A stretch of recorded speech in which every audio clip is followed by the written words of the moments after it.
Hey, everybody. Welcome to another episode of Creatives Ignite. I've changed the name. I didn't know if you knew, but Melinda, I changed the name. Anyway, I am excited to have my friend Melinda back on, and she is closing up this. If you didn't know, there was a series on process. I really felt called, and then Melinda and I had just gotten caught back up, and then we started talking about process. And I was like, oh my goodness, Melinda, would you come on and talk about this? Because maybe some of you guys are similar to me, where you go in and you are thinking, I'm not doing it right. Or you think, I just need to take this one other class and see to do this. Then maybe I can say I can do this on my website or something. And I know Melinda and I have had lots of conversations like this. She has an amazing group of people. I always, if she has something that she's doing and I can afford it, man, I pop right in and I do it. It is awesome.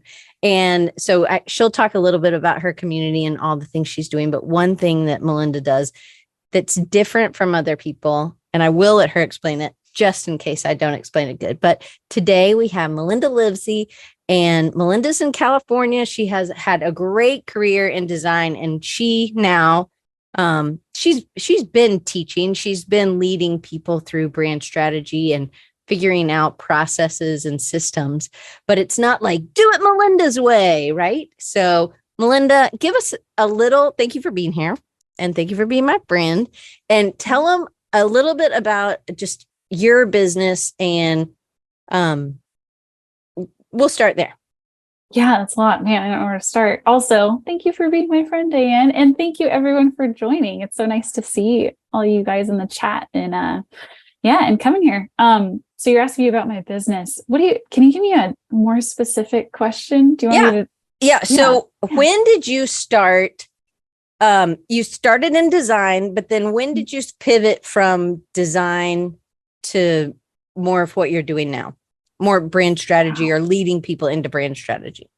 Yeah, it was around 2017 and I had a brand identity business for a couple of years.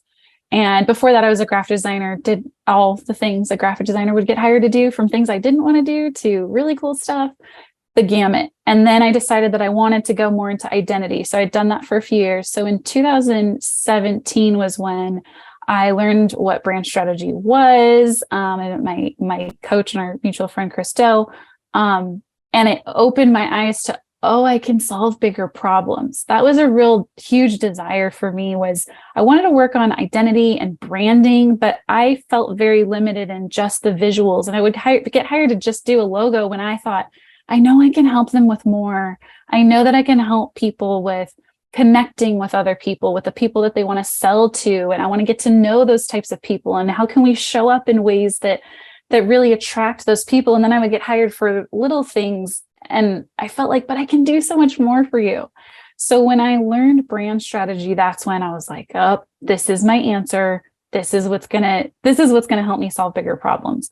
So I started doing that in 2017.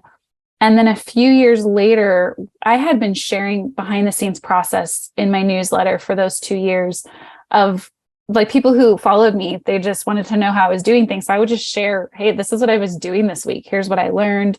And then a couple of years into doing that, a lot of people were asking me, can you share what you're doing? Because I want to learn from you. And that's when I started the Brand Strategy Bootcamp. So that was 3 years ago now.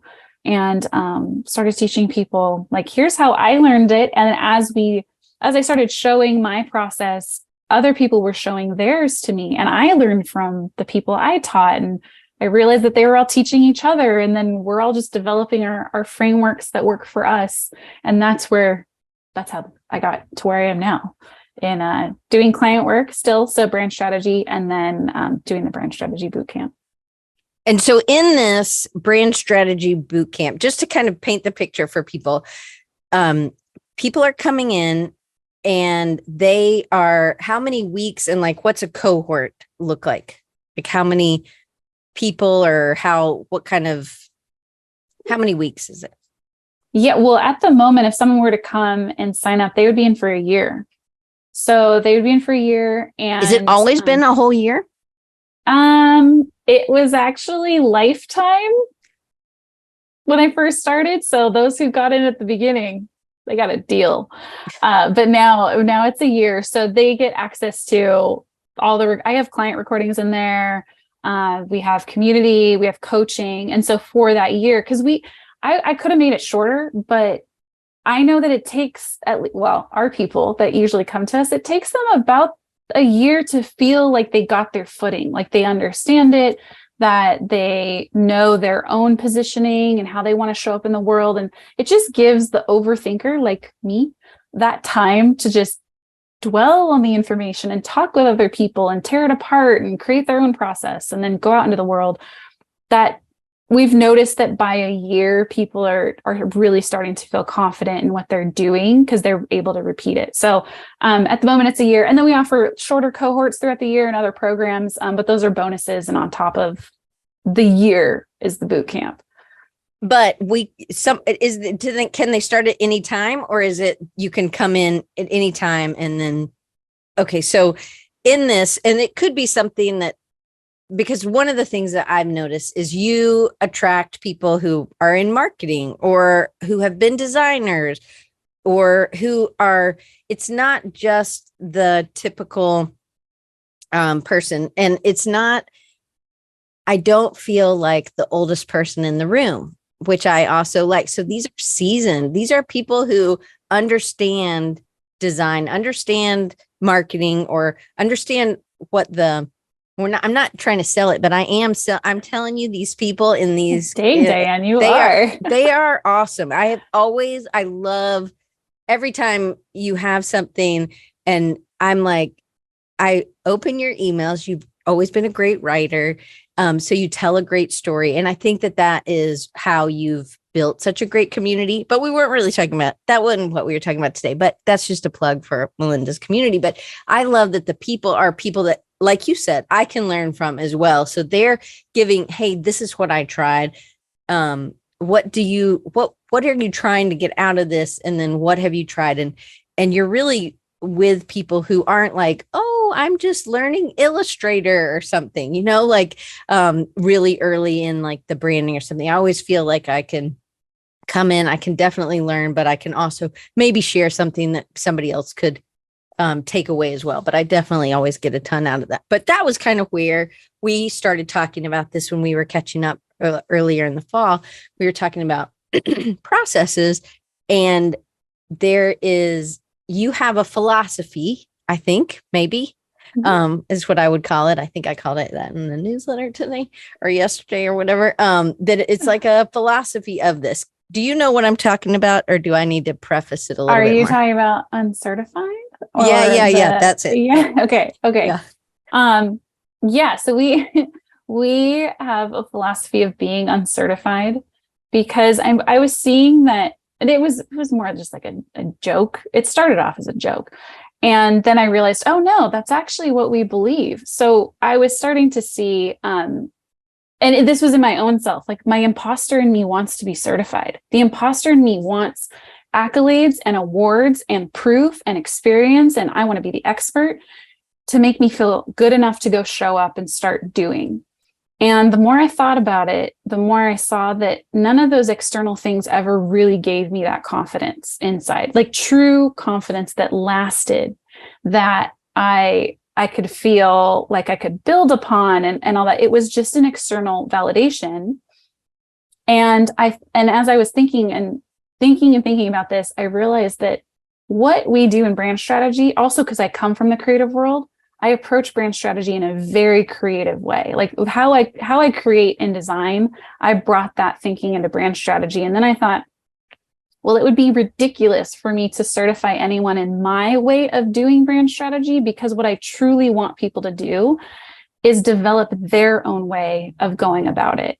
And so with all those things, with the idea of that external validation is not what I truly want people to walk away with. I want them to have that internal confidence that they know that they can do this. I want that for them. And so between that and then the idea of, I don't believe you can certify creativity. And I believe that our approach is like helping the creative thinker do brand strategy. I don't want you certified in my way. I want you to be you. And I want you to show up the way you do things.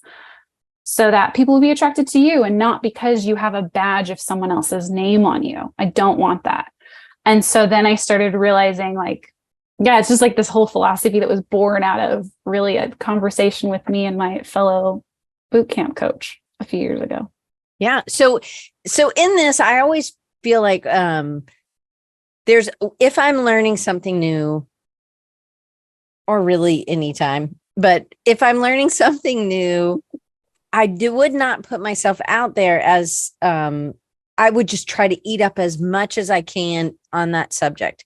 And I don't know if continuing to learn, I think we should always continue to learn. I actually don't feel like, because in our industry, things change all the time. You have to stay up on it. So there's never going to be enough certification or never going to be enough,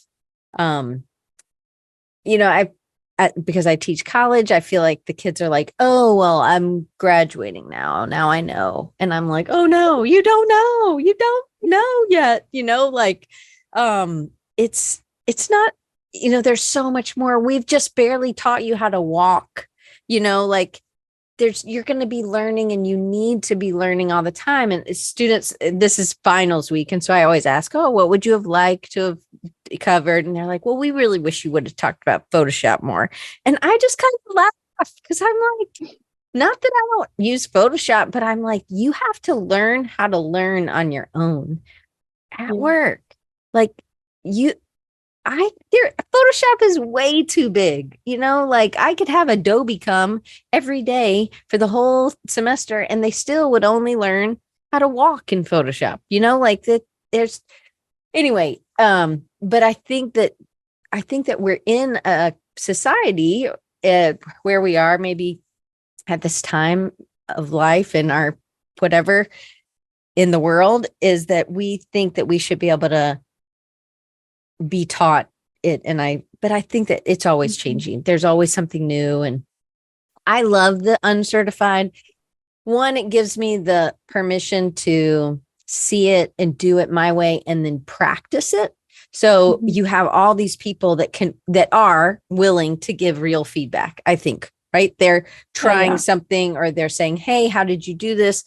And I think because I know how some of this has worked, at least in the past, where you'll partner people up and then they kind of run strategy on each other. And by doing that, by practicing multiple times, you're able to see if it works. And I do think we have just a whole bunch of tools but you don't use all the tools in the tool belt on every single project. You use the ones that you need.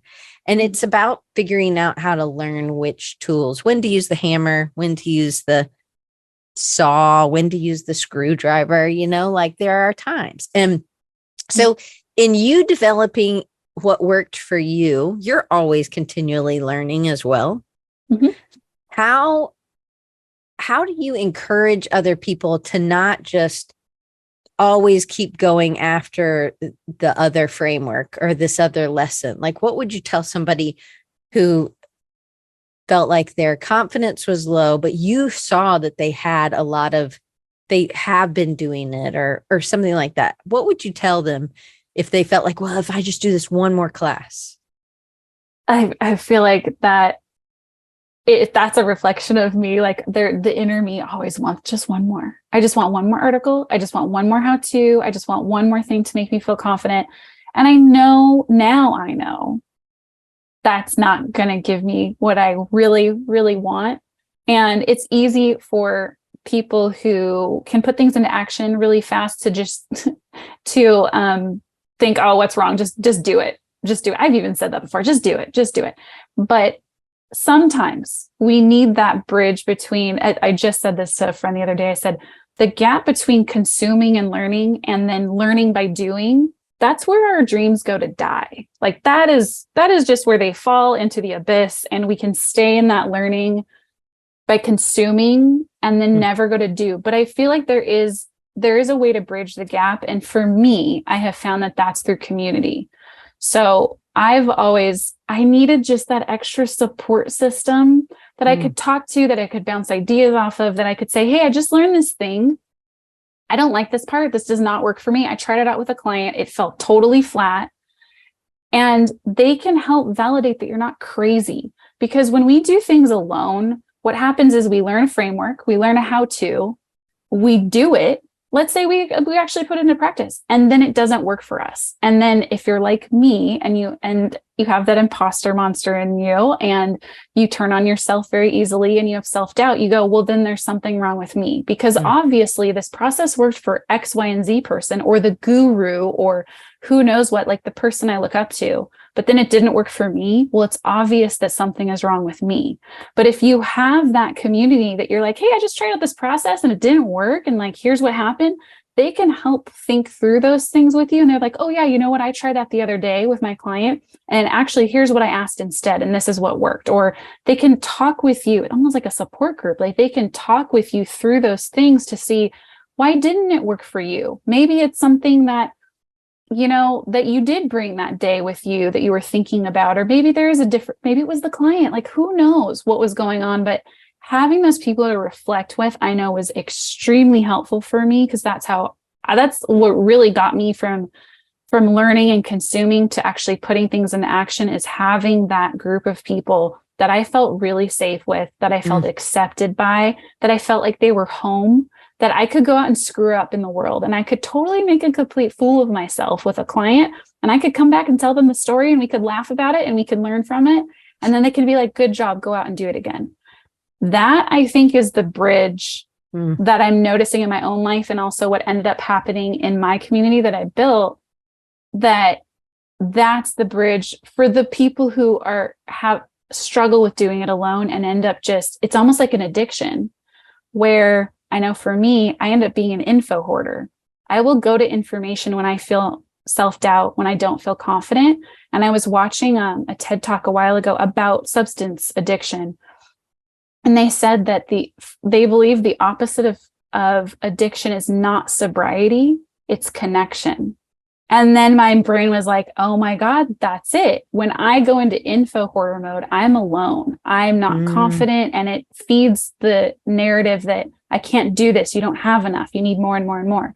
But when I have connection and I have those people that can validate me and be like, you're not crazy, it's not you, I then have the confidence to go out and put it into action and then learn more from that. So I would say that's the big insight that I've had over the past few years in my own journey, but then also seeing other people go through this journey as well, is it's that connection piece. And even if a course has a community, it's not always, it's that type of community that you want to look for, is one where you feel safe and you feel safe to come back, and not where you have to perform, not where you have to show up all like serious and all that. Like you can show up as you and you're completely accepted.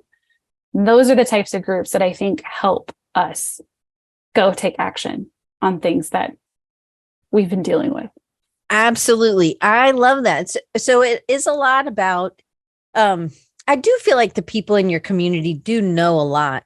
They're not coming in super green, like they actually, there's a lot of value. So that's something that you've been able to create. One, I think because you're very open about your process and what you've learned and how you failed or what worked or what didn't. And you are really clear that this is just, you all have to try lots of things.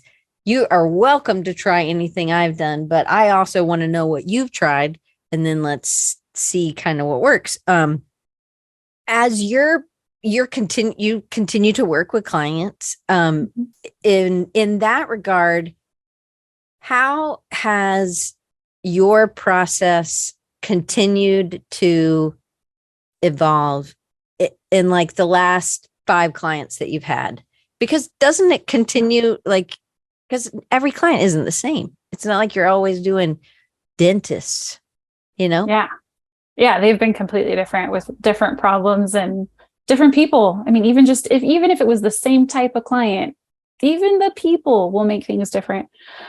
So what I've noticed lately with the past handful of clients is that, so I started out with a certain framework. I adjusted it to make it work for me. And I would say that's like a default I go to, but the most recent ones, I've been throwing it out. and showing up more. Cause it's one of those things where when you've practiced something so much and you're understanding it, you can just, you know what you're looking for. And so that's one thing where I just use the framework and anything I've learned in exercises as tools. Like I think you had said earlier that I'm just going to take out the tool when I need it. So now that I know what I'm aiming at, what I want, what I'm looking for, I can just go into my backpack and be like, okay, what tool would be most useful in this moment? Instead of trying to use the whole framework, I know which is going to be useful when now. So that's one thing, is like, I just start fresh. I can start with a blank piece of paper and just a conversation with a client and come up with something because I know what I'm aiming at. The other thing I'm noticing that I'm doing a lot more is when something feels super difficult, I don't force it. And so when I keep hitting a wall with something, when a client's not giving me great information back, or I'm just not asking great questions, and I'm just like, this isn't working, I don't try to force it. I go, you know what? There has to be an easier way. That is my question I ask myself all the time is, what if this were easy? What if this were easy? So it's, to me, that's what strategy is. Like, we're trying to get to a goal. And if we hit a roadblock, well, let's not try to scale the wall because that's hard. Why don't we get a strategy to bypass that and go around it? And so I try to come up with ideas of, like, in the moment. I'll give you an example. I was with a friend and she was trying to figure out her positioning for her brand. She brought up a competitor that she found that said almost the same exact thing as her. And she goes, look at, they're doing the same thing I am. What am I going to do? And I sat there and like, okay, there's got to be a way. There's got to be a way to quickly see what the difference is between you and them. So I said, okay, imagine your logo is on their website right now. Let's just say, put it visually in your mind on their website. Let's look through their website. What gives you that feeling of, ew, no, I would never say that. Oh, that is so not me. That's a good one. So I'm trying to make things easier. I'm like, in the moment, that's what I'm always asking myself. How can this be easy? How can this be easy? Instead of doing like, let's do a competitive audit and research and like spend weeks. I'm like, no. How can we do this in 2 minutes? So we did it. And immediately she found a case study of work. It was for an alcohol brand. And she's like, no judgment on that, but that's not, I don't believe, like, I don't drink. I don't want to do any sort of packaging for alcohol brands and nothing like that. And so I said, great. Why does that mean something to you? Why does that matter to you? And then we got to delve further into what matters most to her. And it was a super quick exercise. And I'm noticing that now I'm at this place of exploration and freedom where I know the tools. I've been practicing with them a lot. And now I get to figure out how to make things really easy on myself and others. And it's been really fun to do that. And one other thing I notice I'm doing is I'm really leaning into emotion. So I'm really trying to be conscious of, what am I feeling in the moment? What is this telling me? What matters most to me? What matters most to my client? What matters most to their clients or their customers, and listening for that emotional language. And I think when I was too stuck to my framework, I was like, I just need answers. Like, just give me your informational answers. And I bypassed the emotion, which that's what brands are made out of. We're trying to ignite a gut feeling in someone. How do we do that if we're not connected with our emotions? And we also are not connecting with the emotions of our clients and their customers. We can't do that. So I think that's what I'm noticing, the progression over the past like year or so of where my process has changed. It's more free. It's a lot more free. Is connection, even with that client, really important for that person in the boot camp? They said, hey, or friend or whatever, it's because I don't align with some of the products that they've worked with. So that was like now they get why they wouldn't have connected with that client. They probably wouldn't have said yes to it. So, but for you, because I think early on, maybe not in the very beginning of our careers, we don't really have a ton of control if we take a client or not. We're just like, we need to pay the bills, so we take the clients. But then as we're getting to the place of we're refining and we're honing in what our area is, or our industry, or the thing that we do, how do you know, or is it through conversation? Can you tell in the first conversation if it's going to be a match, or have you like gone through the whole process and then you're like 12 weeks in and you're like, I don't think I can do this? With a client? Yeah, with a client. At this point in my career and my life, I'm able, I don't want to say this 100% because you never know what's going to happen. Knock on wood. Yeah. There was one that didn't work out well, and I could tell you about that and why I believe it happened. But the more I show up as myself in life and in business, the more I can just write what's on my mind and what I feel and what I'm thinking about, and talk to people like you and connect with people I like, the more that I get clients that I jive with personality wise, even, and philosophy. Like if I can share my philosophy of even uncertified, I've had clients come to me knowing I teach, because I show up mainly as a teacher, even though I get clients, but I also get clients through those I teach. Like, just being known is very helpful. But it was interesting because I've had multiple clients reach out to me because they see my philosophy of being uncertified. And they're like, I love the way you think. I've worked with agencies before and we've been burned, and they were just putting us through their process and they weren't seeing us as humans and they weren't treating us as that. And they said, and we see your philosophy and we love that. So the more that I can show up as myself and what I believe and my point of view, the more I attract the people who also believe very similar. And then we end up working together and it's awesome. But where it didn't work out as well, it ended up fine. But I would say where we were a bit misaligned in like personality and how we worked together was that last year, like a year and a half ago, I got hired through an agency that had found me on LinkedIn, really connected with the owner of the agency. They landed the client. I never was in the sales calls, nothing. I just showed up to the workshop first day, met the client right then. And it was a group of people. And it was like, I had to build rapport in that moment. And also they weren't familiar with my process, even though that person had explained it to them. It wasn't from me. So there's just no previous connection with them besides that one person at the agency. It was like an arranged marriage. You had to and it was, it was, I had to end the workshop like it was 2 hours in, which was a 2-day workshop. And it just was, I was hitting block walls, and I'm like, you know what, there's gotta be an easier way. I thought to myself, so I'm not going to push it. So I ended it early and went about my work another way, which was doing a lot of research and digging up information based on what they already had in their business, which was great because they were not a startup. They already were in business, and we were able to do it. And the client was happy and it was awesome. But I had to completely abandon my plan, my process and everything because of that lack of connection previously.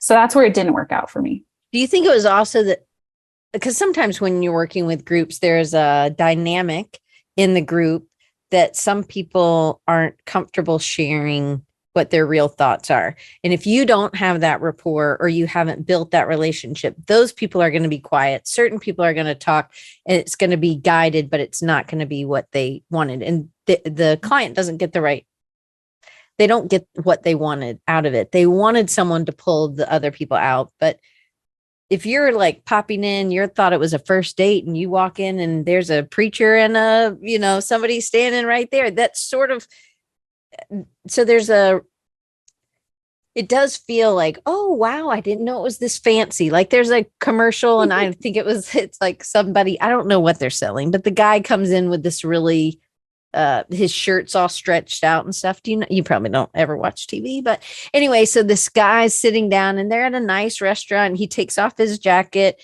and he's like, you look beautiful. And she's like, well, you look comfortable. Because his shirt's like all jacked up or whatever. And it's because he didn't use the right, whatever, detergent or something. I don't remember what the commercial is. I'll have to find it and send it to you. But but it seems like, one person thought we were going to a hockey game and one person thought we were going to the opera, and there wasn't any communication on how to dress or how to be prepared for this thing. But you've led lots of people, lots of groups, lots of clients, individual or groups. what's something that you've learned in those situations? One, to be able to say goodbye, and to, or not goodbye, but like, hey, we're going to end the thing from today, because you just keep getting the either not the answer that you need. They keep saying they took their lunch and you're asking them if they rode the bus, it just isn't fitting. What is something we can do when maybe we don't know what we're going into? Is there any pre-work that you would say to do in a situation like that? Yeah, I also I want to give an example of what happened that day too. Emotionally, yes, emotionally prepare yourself. How? So What do you mean? So one of my coaching clients, this is one of the things that came up in this year for her. So I worked with her on multiple projects, one as a strategist, but also as a coach. And one of the things I found myself repeating, and she actually repeated it back to me to remind me, like, hey, this is the thing you've been teaching me this year. And I was like, thank you for letting me know. And it was, take care of your internal state before you try to fix the problem externally. So let's say like was feeling really unprepared, or I'm feeling really unprepared. Like, how do I make sure because that's the thing, right? We got to get all the information and be ready so we can go in there prepared. Well, instead of focusing on the external information that we can gather or making sure that we know how to do all the things, what if we took that time to prepare our internal state and address our fear? Maybe tell somebody else, maybe talk to like a therapist or a close friend and be like, you know what, I'm really feeling scared right now before I go into this client workshop, and talk about it so that when you go into that client workshop, you are feeling so grounded and comfortable and ready for unknowns. That's the thing. My hope for anyone who works with me ever, or anyone who doesn't work with me, whatever, is that they feel comfortable going into the unknown. Because that's it's weird, because as creatives, it gives us the most thrill to go into the unknown and then create things out of that. And then it's also the most terrifying thing in the world. So how can because we know that's our superpower. Like I've heard a lot of things are coming to my mind right now. Two things. My one really good friend said that one of the things, and we've heard this, like the thing you fear the most is the cave that you need to enter, things like that. She's like, a lot of times the thing that people think they're the worst at is actually the thing that is their superpower. That is something that they are called to do and bring forth into the world. So I would say address the fear that you have before you go in. That's how you can prepare the best, so that you get comfortable with facing any unknowns that happen. Because you could be, like you said, a lot of our people, they know so much. They actually know way more than they need. It's being comfortable that, like, no, you have enough to figure it out in the moment. You have enough to figure out if you get into a really awkward conversation with your client, you have enough to figure out what to do. You're fine. No amount of studying and no amount of information is going to fix your emotional state about it. So I would say address your fear going in, be comfortable with the unknown, be comfortable, trust your gut that you've already studied enough. Most likely, whoever's listening to this and really connecting with it, they already know a ton.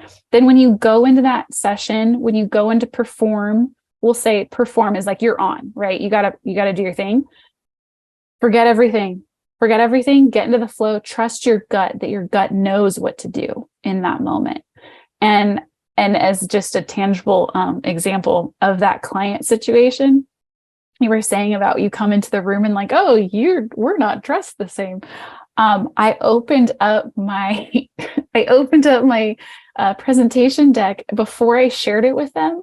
And I started it out with like really funny pictures of dogs, like making funny faces and sticking their tongues out, and like of little kids. And I was going to make a point about certain things. And I was like, oh, this isn't the crowd. Like, this is the wrong crowd for this. And so I had to make a decision on the spot. Like, I'm going to start at this slide. Cause it's like when you want to tell a joke and you realize this is not for this group. That was kind of the feeling I had, but it's that idea of like, how can you go in with this very light spirit and confident and grounded so that you can make those decisions on the spot, versus if I were to go in freaked out and scared, I'd be like, oh my God, like I would still try to show my dog photos and stumble through it and think that I had to do it, versus like, you know what? No, I'm just going to trust my gut and like, this isn't the right place for this. let me just put it aside and go with what I think the best decision is and just trust that. So that's what I mean by address your internal state. I love that. And I also love that you have that lighter start that you can, if it is the right group, because one of the things I think that you're great at is being you. So if somebody's gotten your newsletter, you are sharing the real you, you are talking about what's happening, you are candid, you're open. If they've seen you on the future, you ask questions that maybe somebody, I know one time I had a professor, I asked a question that I guess you weren't supposed to ask people. I didn't know that you weren't supposed to ask that. And everybody in the room went, oh, I'm sure my mom would be really embarrassed that I asked that question. But anyway, I didn't know I was just talking like I was talking to a friend, And so then the class went like that and the professor answered. But sometimes I think we just have to, you just have to ask certain things, but you have to also be able to read the room to be like, oh, I shouldn't ask that now, or I shouldn't start with this now. And if it comes up, if there are dog photos later, you can kind of just skip through them. There are ways to not have to be like, oh, I don't know why I put that in here. Like there's confidence in just clicking to the next slide or being able to think on your feet in a way, right? I want to bring up too, this reminds me of, I love improv, and I took an intro to improv class, like just a 2-hour thing. And I loved it because one of the things that the teacher said, he goes, whatever comes out of your mouth in this next exercise, commit to it. Act like you meant to say it. And I was like, I can totally do that because I have no clue what's going to come out of my mouth, but I can commit to it, whatever that is. And it's like, those happy accidents. It's all, if you didn't know that was going to happen, like you just go with it. And the other thing I would say is the more that we can be aware of our own emotions, like and aware of others too, just be emotionally intelligent and learn how to be. Cause I know it's not just like be emotionally intelligent. It's like, no, it's a skill. But the more you can do that, when something awkward comes up, you could be like, you know what, this might feel like an awkward question, or this might sound really dumb. It's gonna sound like I'm gonna ask you questions today, and you might think to yourself, why are you asking me this for the 5th time? I'm trying to acknowledge that ahead of time. So I'm even trying to handle their emotional state beforehand too, so that I don't have to go end up apologizing later. I'm so sorry I asked that question, or make an awkward situation. I can call out ahead of time, like, hey, this might actually feel weird. Or you might actually not want to answer a question, and that's totally fine. I'm going to poke as far as I can and see how much information I can get. And if I ever hit something that you actually don't want to answer, totally fine. Just let me know and we'll move on. So learning how to be more emotionally intelligent. And that starts first, I've learned with myself, like understanding my own emotions, what I think when I feel something has helped me to be more aware of that with other people too. And I'm not perfect at it, but at least I know it's something to be aware of. Well, and it's practicing telling someone else what you're feeling and being okay with whatever their reaction is, and having, like in the boot camp, you have trusted people who you can say something to and they can be like, well, I don't know if I'd have said that, or maybe you could twist it in another way, because I think it's good that you have that. But it's just like having the funny way to start the deck. You had one idea, but you could start at slide 6 instead. It wouldn't change anything, except it just goes with the conversation better. If the conversation was already deep, then it wasn't the right time for the funny. It feels like you're telling a joke at a funeral, although people tell jokes at funerals all the time because it's fun and you're remembering people, but you know what I mean? But I think that is really important. One, I think you're connecting with you, and knowing where your fear, I need to remember where I'm fearful or why I'm so nervous about something. I mean, there will be times when I will go to the bathroom. I mean, I have a tiny bladder, but I have like nervous pee, and I'll go to the bathroom like 5 times before, like in 15 minutes, I'm like, no, I got a little bit more in there. Which now I know, I've seen somebody on Instagram that's like some bladder doctor that says that's bad. You should hold stuff in your bladder. Anyway, but I just am like, okay, well, there are certain people that I want to do well. I didn't have to pee a lot. I just had to pee one time before you, Melinda, but we've talked a lot. So I hope I didn't make you nervous. no. But there are people that and I think it's me, it's not them. So I feel like there's something in us. Maybe it's like, why is this person? Then maybe because there's really not much to come out of my bladder, like I know. But at the fifth time in 15 minutes, seems like I got a different kind of problem. Anyway, again, this is off the track here. So I really like that. Maybe I need to think about come to the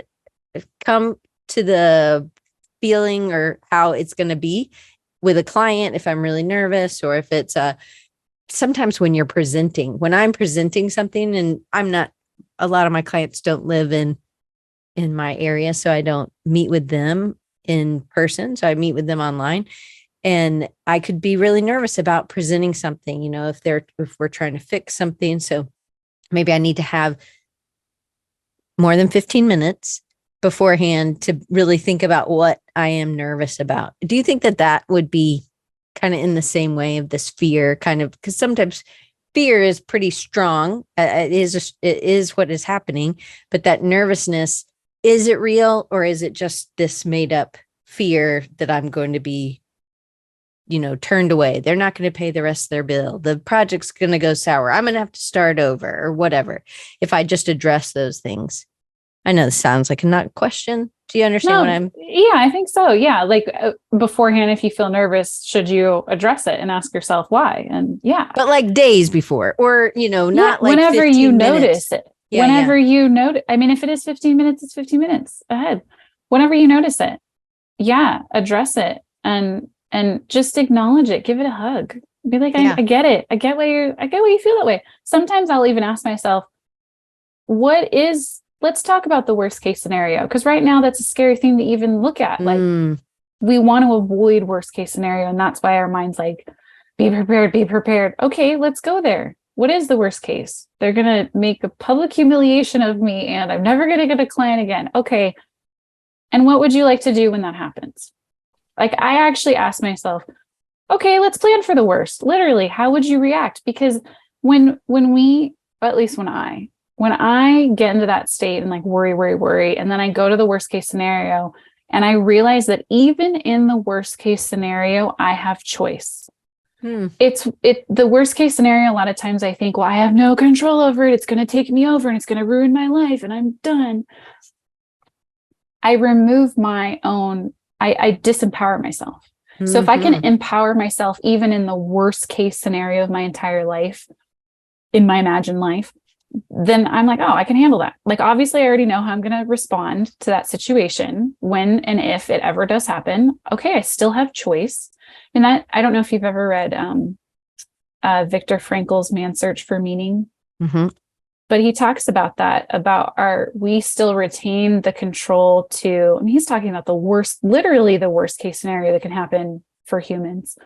And in concentration camps, and he was saying how we can still decide our attitude about it. I think that's what he was saying, or our response to the situation. So if we can remember that we still have a choice, even when and if those worst case scenarios happen, we retain some control. And I think that's what we're so afraid of, is we're going to lose control. The uncertainty is going to bring all these things that I don't know how to handle and I don't know how to respond to. And it's like, okay, well, let's go there. All right, you got a plan for that. Now what? Now what are we worried about? Okay, let's address that. Because I found that I do my best work when I am in flow. And I can, just like most of us, right? And I can get into flow now in client workshops. And it's the best feeling because you're like, nothing's going wrong. We're just in this endless river of like beauty, and when we hit something that doesn't work, let's go over here. And so that's why I can make decisions really easily in workshops, because I can get into flow in them. So I think if you can address that nervousness and that fear and handle it, that hopefully more and more you'll learn how to get into flow when you're in workshops and when you're doing the work and when you're presenting or when you're having conversations with clients. And it'll feel just as creatively energizing as designing does, or anything else that gives you that feeling of creative flow. When you can have that with other people in the room and not feel that nervousness, it is a beautiful thing. Maybe that's what connection is. I don't know. Well, that's what I was just thinking. I was thinking about when I had a student who had a problem. And I feel like when we are limited in what we know, either through knowledge limitations or experience limitations, or we're just in that fear prison, we can't see the way out. But when she told me what her problem was, I was like, oh, and I was seeing this as like, this is fun. This is Carol Dweck. There are some kids who are like, oh, give me another problem, like these are fun. And then some of the kids are like, I hate this. Please give me just the cookie. I don't want to solve any more of these problems. I'm stupid, right? Like that's what was happening. I can't remember the name of that book, but Mindset. There you go. So, but in this situation, I got excited for her problem. And I think that some of that is just that I've had a lot more problems than that girl's had, so I've had to experience. In designing, I know, hey, if this doesn't work, we can try this. And if this doesn't work, we can try this. And so I'm navigating where we could go depending on time. And she had enough time. So it wasn't like, there was like a problem with the laser engraver. And so I can't fix the laser engraver, but there are other options for her to use. And so I got excited, and she noticed that. She's like, wow, you are really like way excited about my problem. But I think it was also, I had no expectations. No expectations were on me to perform or to solve her problem. But that happened in community because I was able to help her because she came to me. And when we're in community, then it unlocks that gate of, hey, oh, I can look at this. I don't have to go over the wall. I don't have to fix the laser engraver. Maybe I can solve this a different way. But when we are in that prison, we're in solitary. And I think solitary really is, they say in solitary, you'll be like, you lose track of time. You know how many like meals you've had maybe, but your time, like that, you have no relation. There's no windows, and they're not letting you outside or whatever it is. I've never been in solitary, but that's in my brain. I've been there.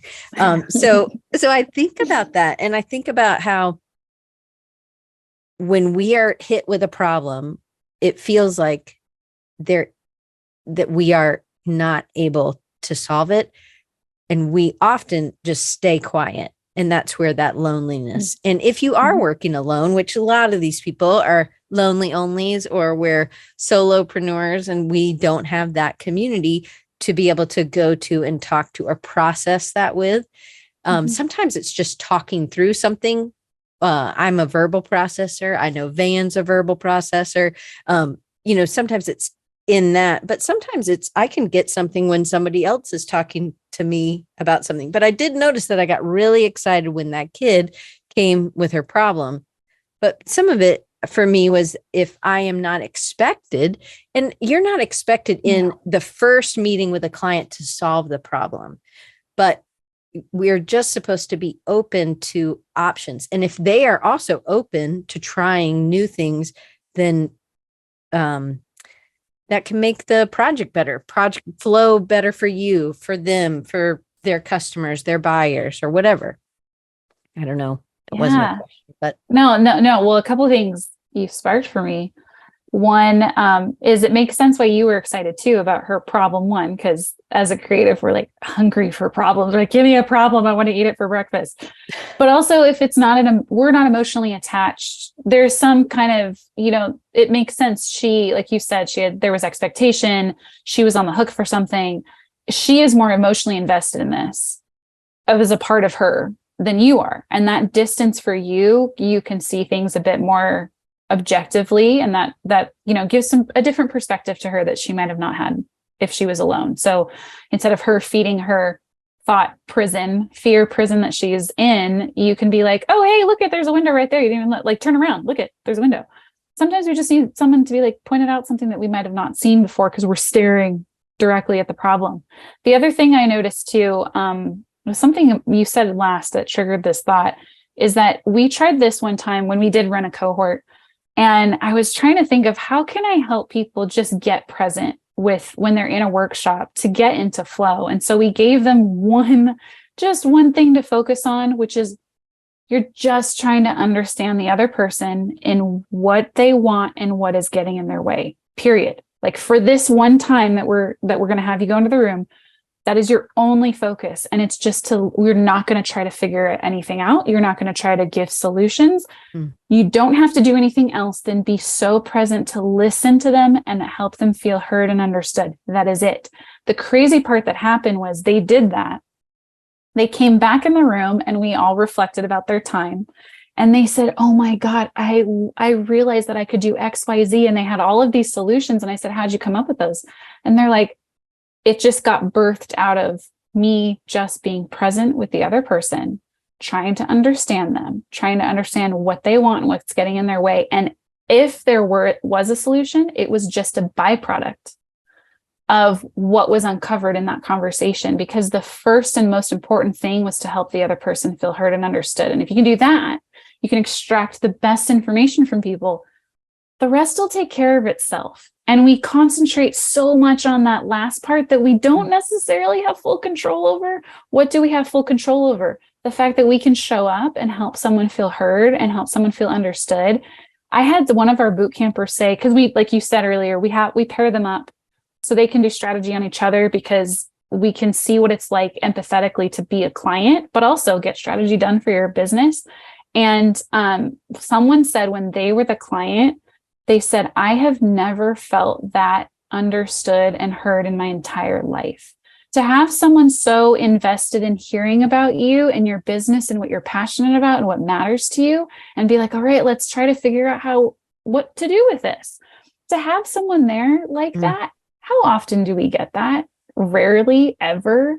And so you can pull out the best from people when you just listen to them and you seek to understand what's going on with them and what they want. And those solutions that we're so scared about, that we're not sure if we're going to come up with the best solutions, they're going to take care of themselves. Once you get that information and you've already have all this studying and you trust your gut, you're going to be able to be like, you know what I can do with this? I think I'm going to try this tool that I learned. I'm going to try this exercise and I'm going to see what happens when I apply it to all this information that I dug out, or these insights that I got.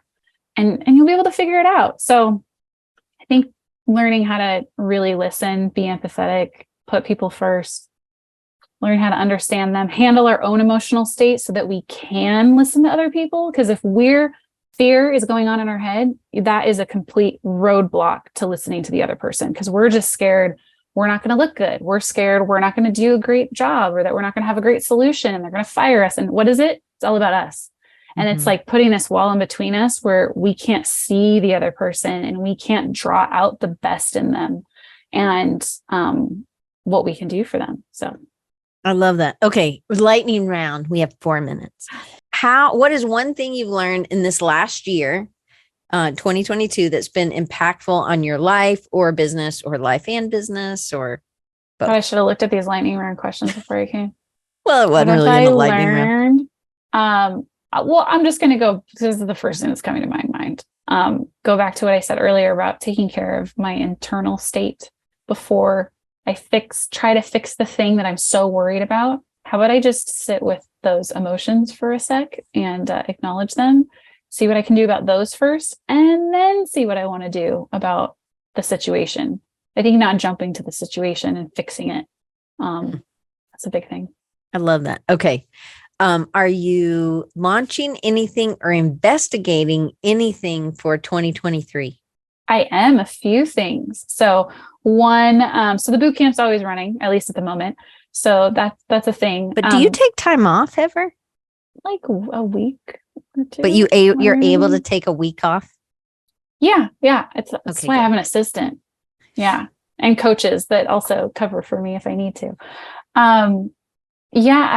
So in the new year, I'm looking at offering a shortened version of some of the things that are in the boot camp. So giving an example of a client workshop, and and giving people a taste of community. And it's going to be like a book club, but a course club. We're calling it a course club.